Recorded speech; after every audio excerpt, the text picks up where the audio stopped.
नमस्कार, स्वागत है आपका वीआईपी न्यूज में। मैं हूं आपके साथ आयुषी सोनवानी। बुलेटिन की शुरुआत करेंगे बड़ी खबरों के साथ। मध्य प्रदेश से अलग होने के बाद छत्तीसगढ़ की एक अलग राज्य में पहचान बनी है। छत्तीसगढ़ राज्य में बीजेपी 2023 में सरकार में आई थी, जिसे लेकर प्रदेश के उप मुख्यमंत्री अरुण साव ने कहा कि अटल बिहारी वाजपेयी जी के सपने को हम साकार कर रहे हैं। छत्तीसगढ़ विकास की गति में तेजी से आगे बढ़ रहा है। अनेक योजनाएं शहर से लेकर गांव, बस्ती, झुग्गी झोपड़ियों तक जा रही हैं। हमारा प्रदेश का किसान, हमारे प्रदेश के नौजवान सभी भाजपा की सुशासन की सरकार में फल फूल रहे हैं।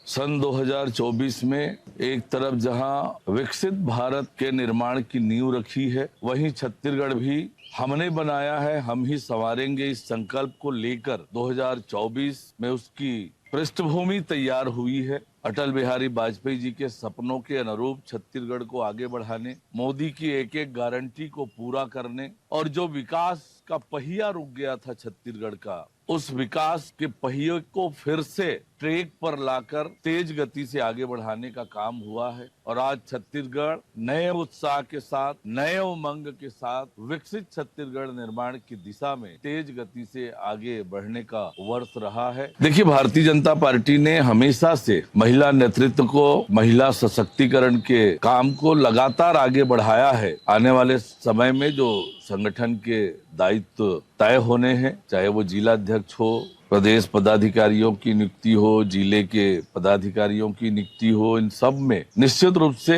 सम्मानजनक भागीदारी पार्टी महिलाओं को देगी।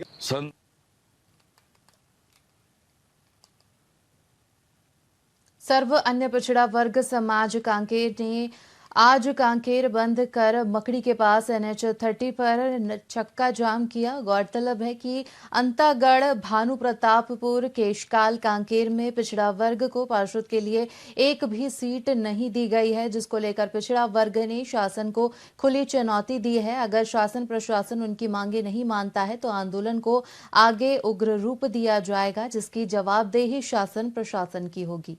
देखिए, छत्तीसगढ़ की भारतीय जनता पार्टी की सरकार पिछड़ा वर्ग लगभग जब से छत्तीसगढ़ राज्य बना है तब से 27% आरक्षण की मांग को लेकर आंदोलन कर रहा है। लेकिन सरकार जो है 27% आरक्षण देने के बजाय जो पूर्व में हमको 25% आरक्षण दिया जाता था, उनको खत्म करके लगभग शून्य पे ला खड़ा हुआ है। मैं उदाहरण देना चाहूंगा, अभी नगरीय निकाय के जितने भी पार्षदों के लिए आरक्षण हुआ है उसमें हमको कहीं शून्य मिला है। जैसे कि अंतागढ़ नगर पंचायत, जहां पहले OBC के 4 पार्षद हुआ करते थे, लेकिन वहां आज शून्य है। भानु प्रतापपुर में 4 पार्षद हुआ करते थे, वहां 2 है।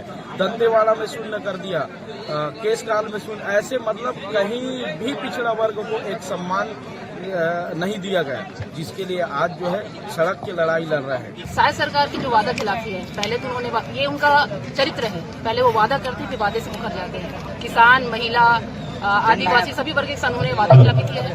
वही दिख रहा है पिछड़ा वर्ग समाज के द्वारा भी उनके साथ भी एक वादा खिलाफी किया गया है। और आज हम लोग जो है छत्तीसगढ़ महाबंद सर्व पिछड़ा वर्ग के बैनर तले जो है पूरे संपूर्ण छत्तीसगढ़ में, और जिसमें हम लोगों ने पूरे बस्तर संभाग में बहुत कसावट के साथ जो है महाबंद को जो है सफल बनाने के लिए हम सब जो है प्रयासरत है। सर्व पिछड़ा वर्ग समाज और तमाम ऐसे समाज भी आए हुए जो इस महाबंद को जो है समर्थन दे रहे हैं।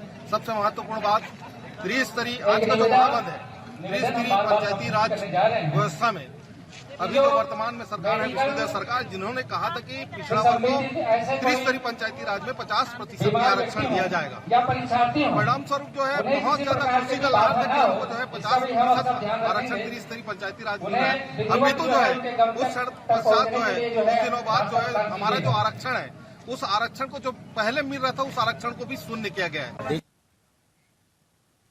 छत्तीसगढ़ के कोंडागांव जिले में ओबीसी आरक्षण में कटौती के विरोध में सर्व पिछड़ा वर्ग समाज के आह्वान पर बस्तर महाबंद का असर दिख रहा है। जिला मुख्यालय में बड़ी संख्या में सर्व समाज के लोग सुबह से ही सक्रिय रहे और खुले व्यापारिक प्रतिष्ठानों में पहुंचकर समर्थन में प्रतिष्ठान बंद करने की अपील की गई।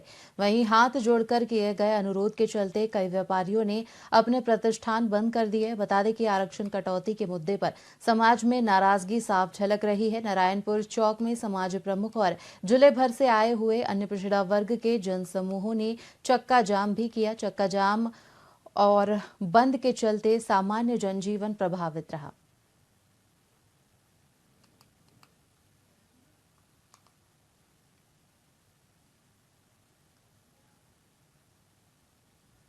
जैसे कि पूर्व से संज्ञान में पिछले वक्त समाज ने लाई थी इस बात को कि 30 तारीख को जिले पे कोंडागांव पे नारायणपुर चौक पे चक्का जाम किया जाएंगे।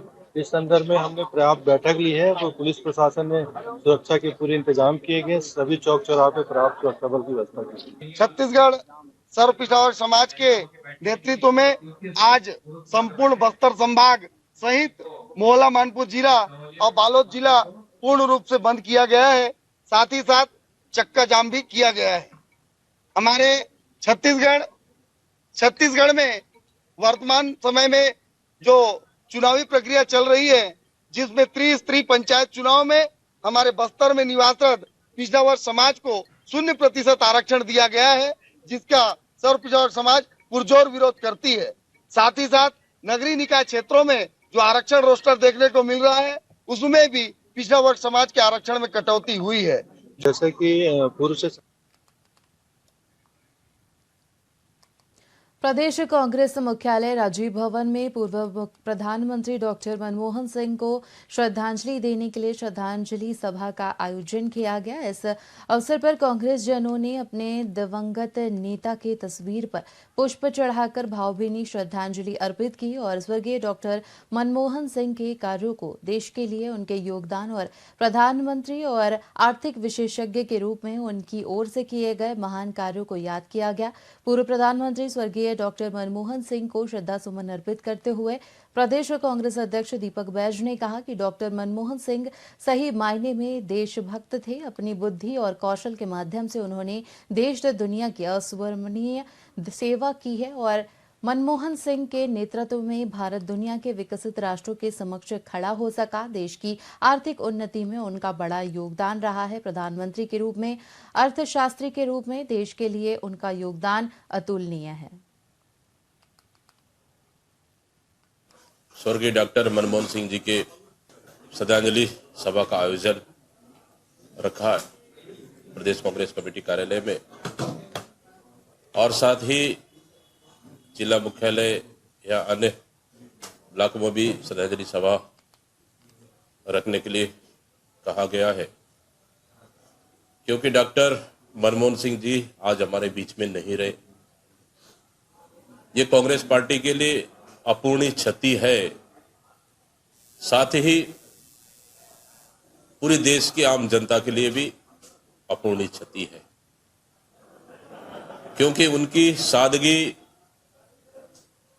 और उनके 10 साल के कार्यों को अगर याद किया जाए तो निश्चित रूप से रोजगार गारंटी जैसे कानून देश के आम जनता मजदूरों के लिए उन्होंने लाए, शिक्षा का अधिकार गरीब बच्चों के लिए उन्होंने लाए, शासन प्रशासन में पारदर्शी हो इसलिए सूचना का अधिकार उन्होंने लाए। ऐतिहासिक कदम देश की आम जनता के लिए अपने प्रधानमंत्रित्व काल में उन्होंने बिल लाकर किए हैं।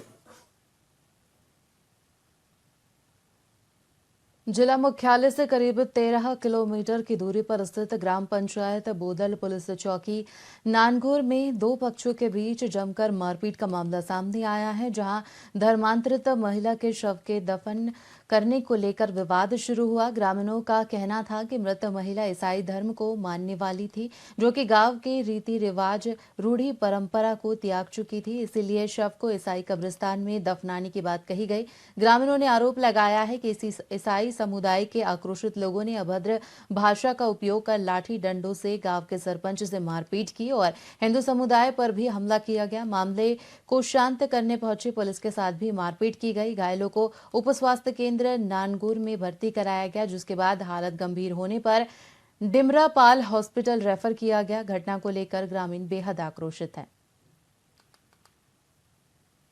हमारे यहाँ क्रिश्चियन लोग जबरदस्ती मतलब षड्यंत्र तो मतलब दफन कपन किए, गांव वाले बिना पूछे। तो मैं सरपंच बोला कि भाई तुम लोग कम से कम मेरे तो पूछना चाहिए, बोल के मैं नहीं पूछा तो मेरे ऊपर जानलेवा हमला किए। कितने लोग थे मारपीट करने वाले? मारपीट करने वाले कम से कम 150 लोग।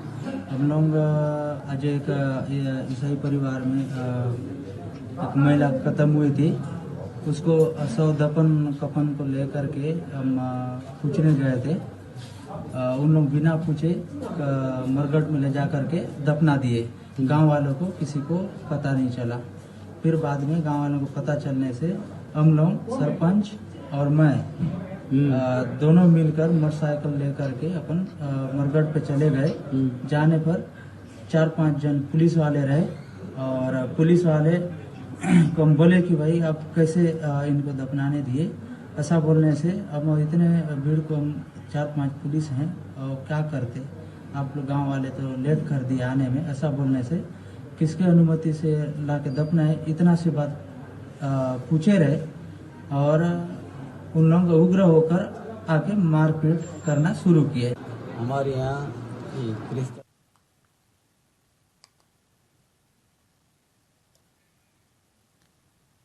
गौरेला पेंड्रा मरवाही जिले के मरवाही वन मंडल में एक बार फिर बाघिन की वापसी हुई है। दरअसल कुछ दिन पहले पेंड्रा मरवाही होते हुए बाघिन मनीन्द्रगढ़ चिरमिरी जिले के सीमा में विचरण करती हुई देखी गई थी, जहां से वन विभाग ने चिरमिरी में बाघिन का रेस्क्यू करने के बाद अचानकमार टाइगर रिजर्व के जंगल में छोड़ दिया था। इसके बाद अचानकमार टाइगर रिजर्व से निकलकर दोबारा पेंड्रा क्षेत्र पहुंची और यहां से कोरबा जिले के पसान क्षेत्र में चली गई।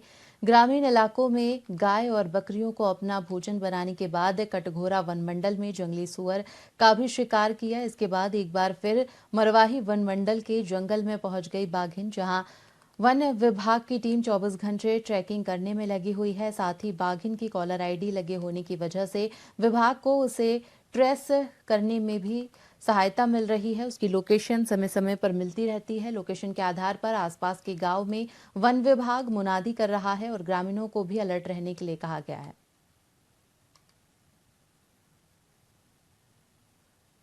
एक बार फिर मरवाही वनमंडल में बाघ का आमद हुआ है। अभी क्या स्थिति है, कहाँ है शेर का मूवमेंट? अभी तो वर्तमान में उमरखोई बीट के कंपार्टमेंट नंबर अब बता नहीं पाऊंगा, क्योंकि यहाँ अपन जैसे खड़े हैं मौके पर ही हैं, यहाँ से कुछ दूरी पर ही टाइगर है और जैसा कि उसका हैबिट होता है दिन में वो आराम करता है और शाम को चलता है।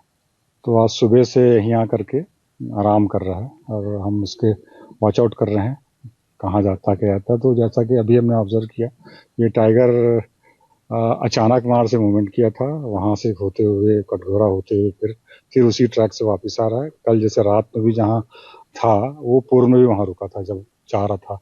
एक बार फिर मरवाही वनमंडल में बाघ का आमद हुआ है। अभी क्या स्थिति?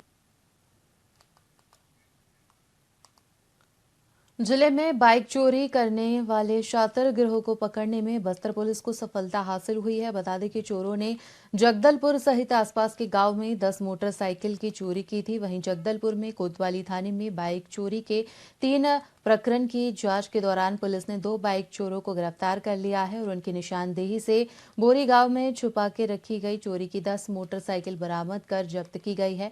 मामले की जानकारी देते हुए नगर पुलिस अधीक्षक उदित पुष्कर ने बताया कि कोतवाली थाने मोटरसाइकिल चोरी के 3 प्रकरण में जांच के दौरान नगर के विभिन्न स्थानों में बाइक चोरी करने वाली 2 लोगों को गिरफ्तार किया गया है। तो थाना कोतवाली क्षेत्र में आए दिनों ही बहुत सारी कंप्लेंट्स आ रही थी मोटरसाइकिल चोरी की, तो जिसके चलते हम लोगों ने उसके अंदर विवेचना करते हुए हम लोगों ने 2 लोगों को भी गिरफ्तार किया है, जिसमें दोनों जो रहने वाले हैं वो बेसिकली बकावंड क्षेत्र के रहने वाले हैं, थाना भानपुरी एरिया लगता है। तो ये लोगों का जो मोडस ऑपरेंडी था, ये लोग कई जगह से ना, जैसे होंडा शोरूम हो गया, इधर जो अनुपमा टॉकीज है इसके सामने से, और भी ऐसे जो भीड़ भड़ाके वाले इलाके होते थे, यहाँ से लोग मोटरसाइकिल को चोरी किया करते थे। तो बेसिकली क्या कि जो पुरानी बाइक हो गई है उसकी कुछ मास्टर की बनाकर ये लोग उसको निकाल कर ले जाते थे। और इसी सिलसिले में हमने ऐसी 3 हमारे पास एफआईआर रजिस्टर हुई थी, जिसके अंदर जो मोटरसाइकिल हैं वो बरामद हो गई हैं। और जब और पूछताछ किया गया तो कुछ ऐसे भी मोटरसाइकिल थी जिसके जो रिपोर्ट नहीं हुई थी, लेकिन फिर भी वो चोरी जो है वो करके वो लेकर गए थे। और ये जो मोटरसाइकिल हमने बरामद की एक बोरी गांव में एक जगह से वहां पे बेचने के लिए रखी थी। तो थाना को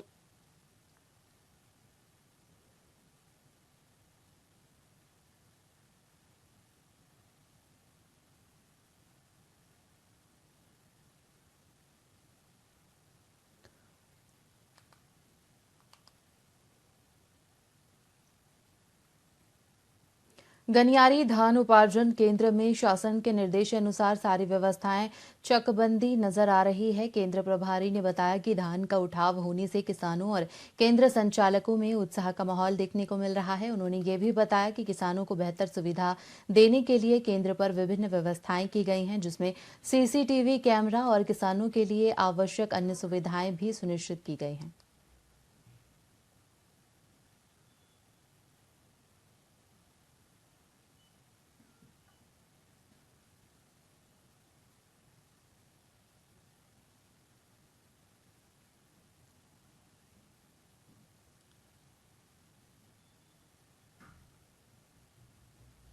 यहाँ उठाव वैसे तो ठीक ही हो रहा है। अभी 2 दिन पहले तक तो कुछ कम था उठाव, और अभी शासन के निर्देशानुसार जितना अभी मेरा मतलब जो खरीदी हो रहा है उनके अनुकूल यहाँ उठाव हो रहा है। और मौसम को देखते हुए यहाँ तारपोलिन का भी अच्छे से व्यवस्था है। फड़ भी यहाँ का मतलब ठीक है। और अभी तो मेरे हिसाब से यहाँ की समिति में कोई प्रकार से कोई दिक्कत या परेशानी तो अभी नहीं है। यहाँ पुलिस अधीक्षक सिद्धार्थ तिवारी के निर्देश पर कोरबा जिले में अवैध गतिविधियों के खिलाफ अभियान को तेज किया गया है। थाना कटघोरा और दर्रे की संयुक्त पुलिस टीम ने इस कड़ी कार्रवाई को अंजाम दिया, जिसमें 3 अलग अलग स्थानों पर छापेमारी कर 7 आरोपियों को गिरफ्तार किया गया है। इन आरोपियों से बड़ी मात्रा में कबाड़ बरामद हुआ है। गिरफ्तार किए गए आरोपियों पर आरोप है कि वे कटघोरा और दर्रे क्षेत्र में कबाड़ चोरी करने के लिए गिरोह बनाकर अवैध गतिविधियों में लिप्त थे। पुलिस ने उनके पास से एक ट्रक 650 किलो लोहा, 206 किलो सिल्वर और 250 किलो तांबा बरामद किया है। इन वस्तुओं की कुल अनुमानित कीमत 12,40,000 रुपए बताई जा रही है। वहीं आरोपियों के खिलाफ गंभीर धाराओं में मामला दर्ज कर उन्हें न्यायिक हिरासत में भेज दिया गया है। ऐसे ही चोरी हुआ, इसी को काट कर ले गए थे। कुछ चीज़ें क्लियर भी माने आ गया था कि वो आरोपी फलाना दुकान में, लेकिन वो दुकानदार के ऊपर अभी तक कार्रवाई नहीं हुआ। इसीलिए ये सब होते रहता है। को तांबा मिला है, आप हमने उस पर कार्रवाई करी है। अगर यदि ऐसी कोई बात है आप हमें बताइए, हम उसकी जांच करवा लेंगे।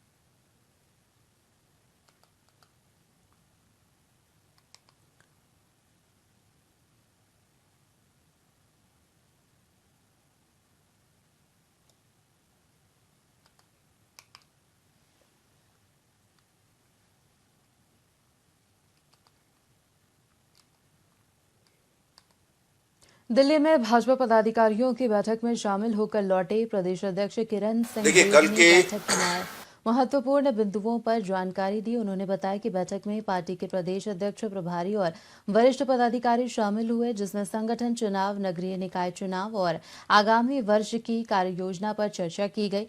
सिंहदेव ने बताया कि पूर्व प्रधानमंत्री अटल बिहारी वाजपेयी का शताब्दी वर्ष 2025 तक मनाया जाएगा। ये आयोजन अलग अलग चरण में होगा।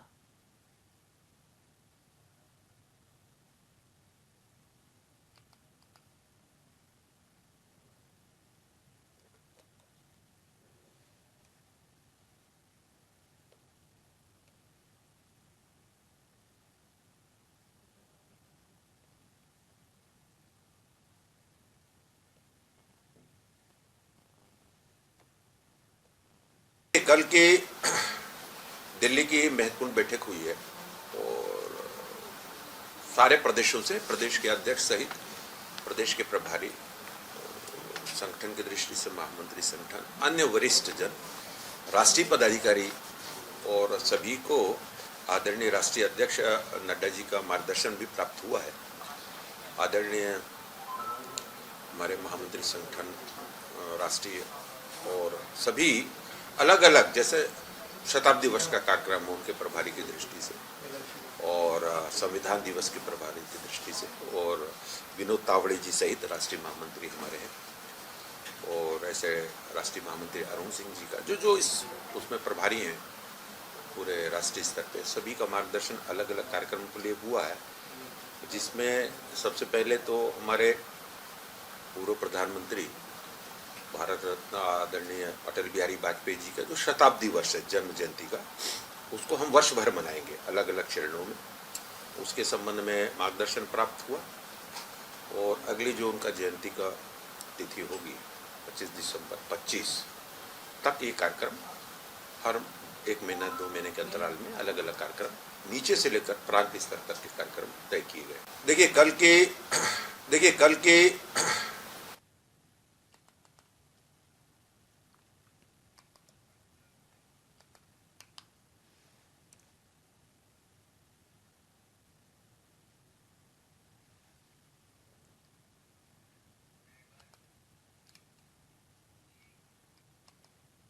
छत्तीसगढ़ में नगर निकाय और पंचायत चुनाव से पहले राजनीतिक बयानबाजी का सिलसिला तेज हो गया है। कांग्रेस के प्रदेश अध्यक्ष दीपक बैज ने आगामी चुनाव में पार्टी की जीत का दावा करते हुए कहा कि कांग्रेस नगरीय निकाय और पंचायत चुनाव में पूर्ण बहुमत से जीत हासिल करेगी। बैज ने बस्तर में आगामी पदयात्रा के बारे में जानकारी दी, जो 4 जनवरी से शुरू होगी। बैज ने कहा कि बस्तर में कांग्रेस शासनकाल में एक मल्टी स्पेशलिस्ट अस्पताल बनाने के लिए जमीन आवंटित की गई थी, लेकिन आज तक इस पर कोई काम शुरू नहीं हुआ है। ये मुद्दा भी पदयात्रा के दौरान प्रमुखता से उठाया जाएगा।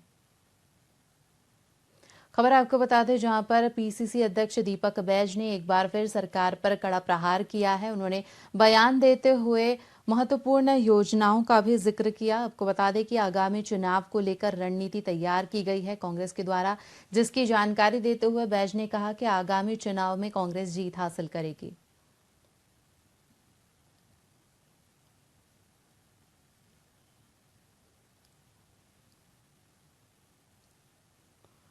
तो खबर रायपुर से हम आपको बता रहे हैं, जहां पर दीपक बैज का बड़ा बयान सामने आया है। आपको बता दें कि दीपक बैज ने आगामी चुनाव को लेकर अपनी प्रतिक्रिया देते हुए कहा कि कांग्रेस पूर्ण रूप से बहुमत हासिल करेगी और आगामी चुनाव में जीत हासिल करेगी, जिसकी लेकर तैयारियां शुरू कर दी गई हैं। साथ ही उन्होंने पदयात्रा को भी लेकर जानकारी दी। बस्तर में 4 जनवरी को जिला कांग्रेस कमेटी के तत्वाधान में आयोजित एक नगरनार से कुटपदर से लेकर जगदलपुर तक लगभग 13 किलोमीटर का एक दिवसीय पदयात्रा रहेगा और जो लगातार जो हमारे मुद्दे रहेंगे कि वहां पे सुपर स्पेशलिटी अस्पताल बनना था, इसके लिए हमारी सरकार के समय बकायदा जमीन भी अलॉट हुई थी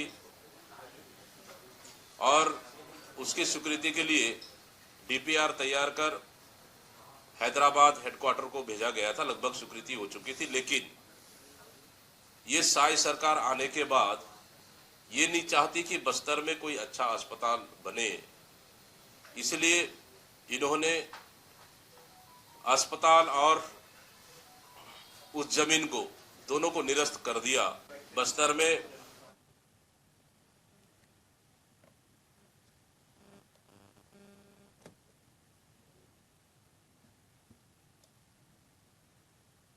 इसी के साथ खबरों में फिलहाल इतना ही। तमाम बड़ी खबरों के लिए देखते रहिए वीआईपी न्यूज। मुझे दीजिए इजाजत। नमस्कार।